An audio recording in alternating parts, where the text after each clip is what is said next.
to warn anybody who's thinking about coming forward with inside information about unsafe situations and are thinking about going to OSHA with them.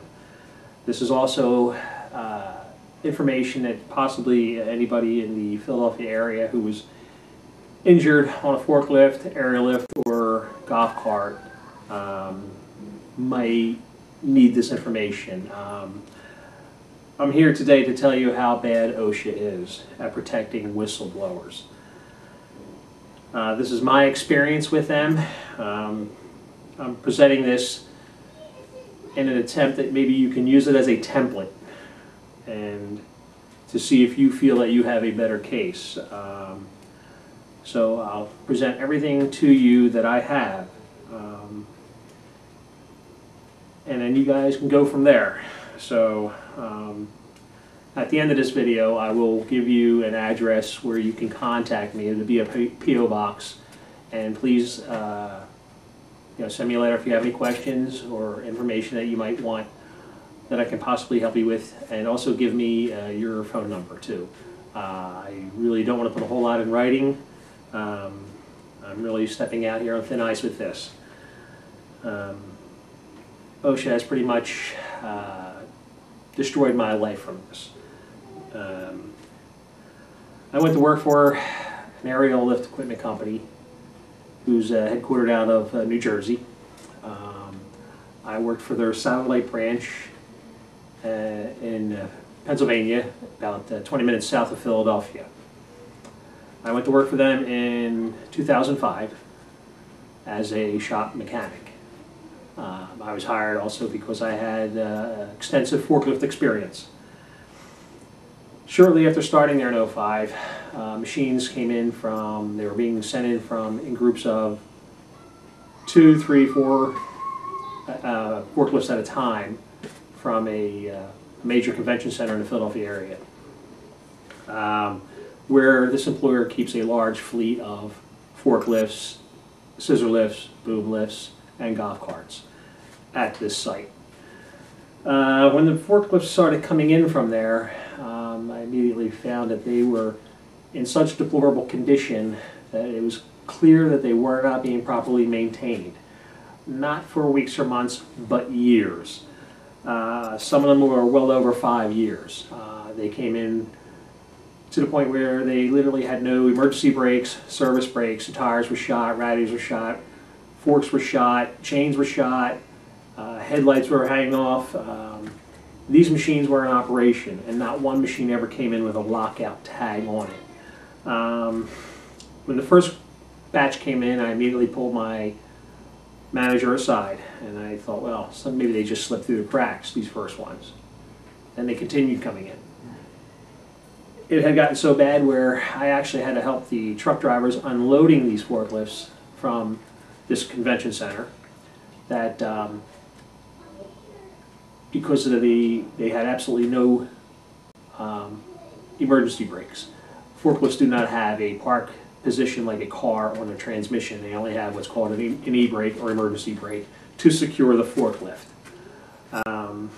The drivers would actually have to chain them together in a row and pull them up in a row, because they could not pull them up one at a time and secure them because there was no emergency brakes. They would just simply roll right off the trailer.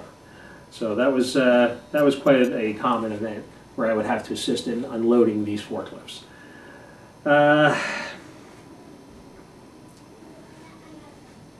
It got to the point where I was told not to bother with it, look away, keep your mouth shut. I went through the entire chain of command at my employer.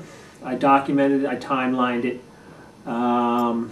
It was so bad that I was so worried about what I was finding that I actually put these parts on display in my shop at the company with tags on each piece. I mean, I put the bearings on display, brakes on display, park brake cables, the oil filters. I mean, these things were deplorable. If I was responsible at any other company, I would have been fired on the spot for what I was uncovering, if I was responsible for what I was finding. And like I said again, every time I was told, there's nothing you can do about it. So I was ordered to take down the display. You know, if there wasn't a problem, why would they do that? I even had to go up to this convention center on 2 different occasions in the time frame that I worked for this employer. Each time was about 4 to 5 days. And what I witnessed there was even appalling. The condition of these forklifts. One occasion I was there at the convention center and there was an accident, which I witnessed, and the driver said that the machine had stalled and it struck a support column, rupturing a standpipe. I could see the guy was visibly upset, and the mechanic that was responsible for the condition of these forklifts, who is an on-site mechanic there, he's there every day, he's from my company, walked over to me and stated, "The nigger doesn't know how to drive." You know, I'm watching this guy plead for his job, and this guy's telling me the nigger doesn't know how to drive. I actually had to walk away from the guy. I was so enraged. I reported this to management, and they simply shrugged their shoulders, and they said nothing they could do. And it didn't get any better after that. The machines kept coming in and coming in that way. I timelined everything. I kept notes on everything. All this was provided to OSHA. One email was sent to corporate headquarters. This is an email that was sent to the corporate headquarters in New Jersey from the branch manager, who I was pressuring to make sure the company was aware, even after all the channels that I went through. And this is what he sent to corporate headquarters. And this was given to OSHA. Someone needs to make a decision about how far we go with the convention center forklifts here at our shop. The reason it is taking so long is we are repacking dry wheel bearings, changing filters that are 5 years old, the engine oil, and some of them look like syrup. One of the radiators was so clogged it weighed twice as much as it was supposed to. That is why they are taking us so long. We have the list of repairs here. The next batch that is coming in, should we just paint them and send them back? Or should we make the extensive repairs? They are being worked on between the refineries forklifts here and rentals. You let me know what you want to do. I know the convention center has been told a 1-week turnaround time. With those kinds of repairs, I can't guarantee it. When he talked about the extensive repairs, believe me, he couldn't put it all in an email. He handed this email to me right after sending it and said, "Here, they know now, Greg, so it's on their ass if somebody gets killed." That was a real good feeling.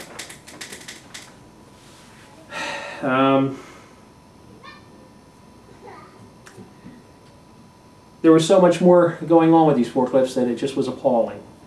In my work history with this employer, just to let you know that they try to portray you as a disgruntled employee.